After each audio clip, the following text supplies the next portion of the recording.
On Friday evening, in the city of Magdeburg in Germany, a Saudi Arabian man who'd come to Germany as an asylum seeker drove his car through a Christmas market, indiscriminately killing and maiming. We shouldn't have to live like this.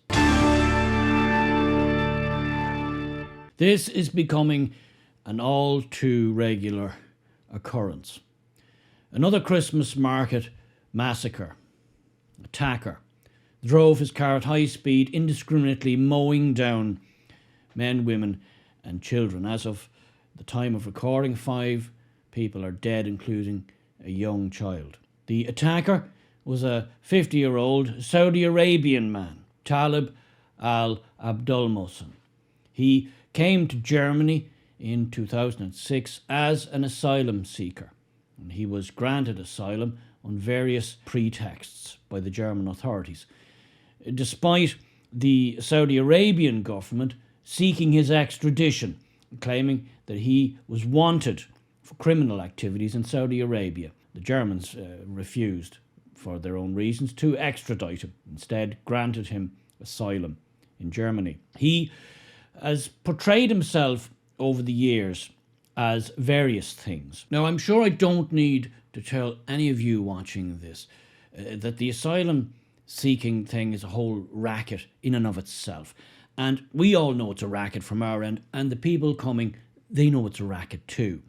And they're very well aware of certain things you can do and certain things you can say to smooth the transition, to ensure you have the very best chance of getting into what is essentially a very easy door to push open. That is, Western Europe will basically take pretty much anyone and ask not that many questions. So there's a few buttons you can press, and one of them is, if you're coming from a Muslim country, especially a hardline Muslim country, say you're a homosexual.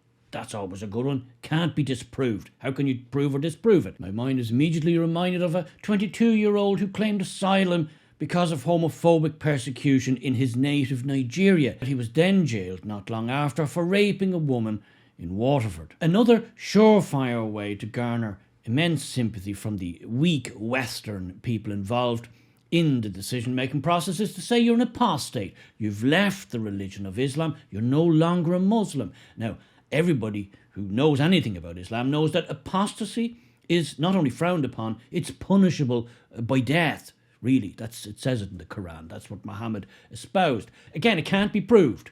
You're no longer a Muslim. You've left Islam. You no longer believe in Islam. So therefore, let me in, because if I go back, they'll basically kill me. Like the homosexuality thing, can't be proven, can't be disproven. Now, if I know all this and you know all this, you can be damn sure the people coming from certain parts of the world, including Saudi Arabia, also know this. Now, my basic problem from the very get-go with all of this, and I've been watching this situation develop for the past couple of days, is that I always start with the basic facts. Judge a plan on its outcome, on its results, not on its aims. Judge a plan on what happened. And what happened here was essentially without dispute. It's beyond dispute. This man took a high-powered BMW car and he, in a premeditated way, planned and executed a massacre. He planned and executed a specific terrorist act at a specific location, at a specific time, targeting specific people. He drove into a Christmas market 4 days before Christmas. On the very face of it, this is nothing new for Europe now, Western Europe now. Doesn't happen in Hungary or Poland. But this is happening with ever-increasing regularity. And it's changing the basic face of European society, especially at certain times of the year, Christian times of the year, and it's changing how we live our lives. Despite this gentleman, who is a psychologist, I believe, despite the various crumbs and trails he threw and scattered around his Twitter feed, some claiming he was anti-German, some claiming he was a Zionist, some claiming he was an atheist. What is beyond dispute is what he did. That's something nobody can argue with. The facts are the facts. He did what he did, and he did it in a very specific way, in a very specific place, to very specific people. He claimed he had left the faith of Islam and he was dead set against Islam, yet he didn't target a mosque.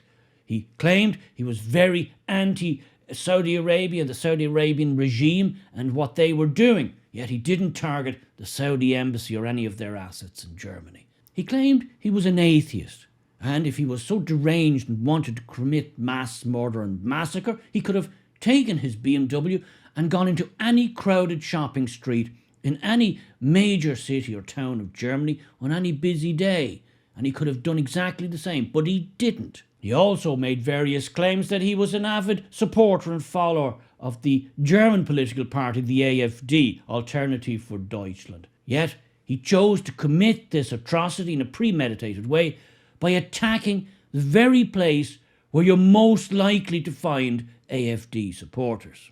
I can't help but come back to an old saying.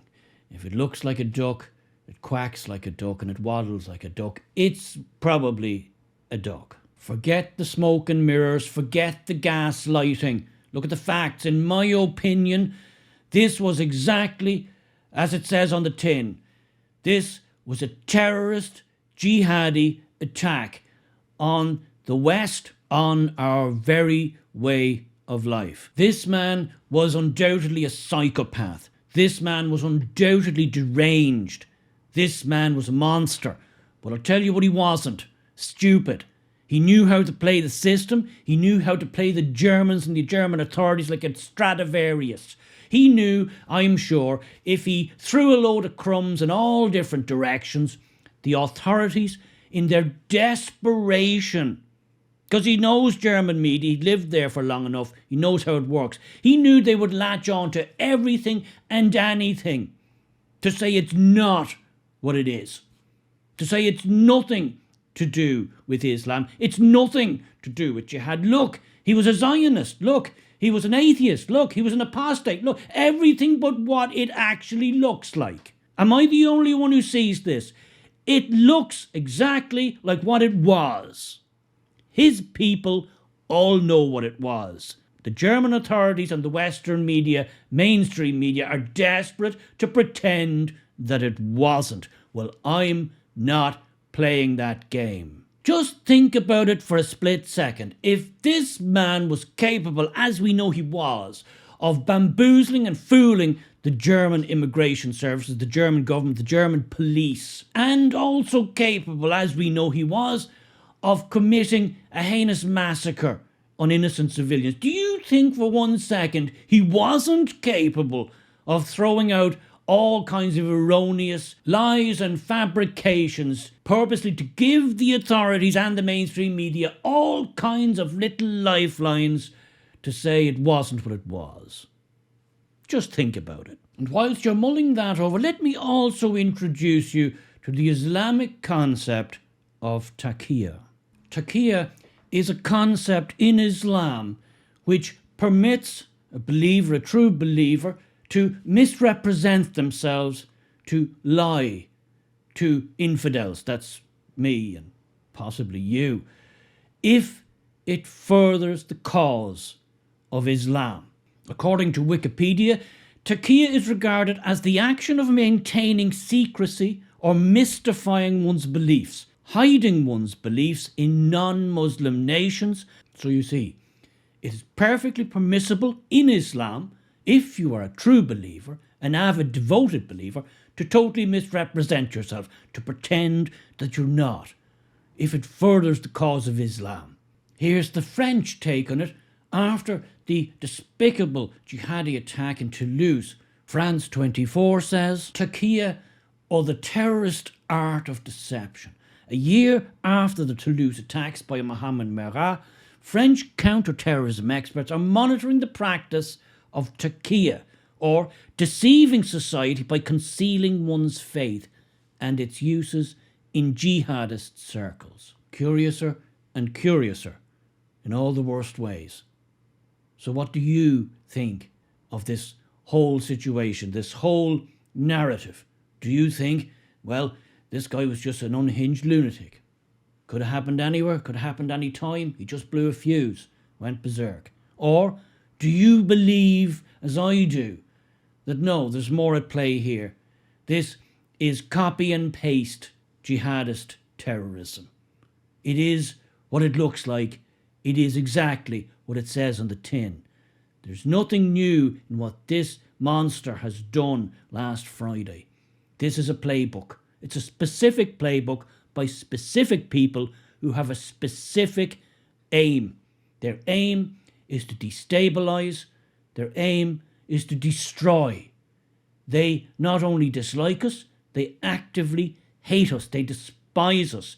They despise our whole way of life. And they will stop at nothing to impose their way of life on us. Maybe it's time our politicians woke up to what's actually going on.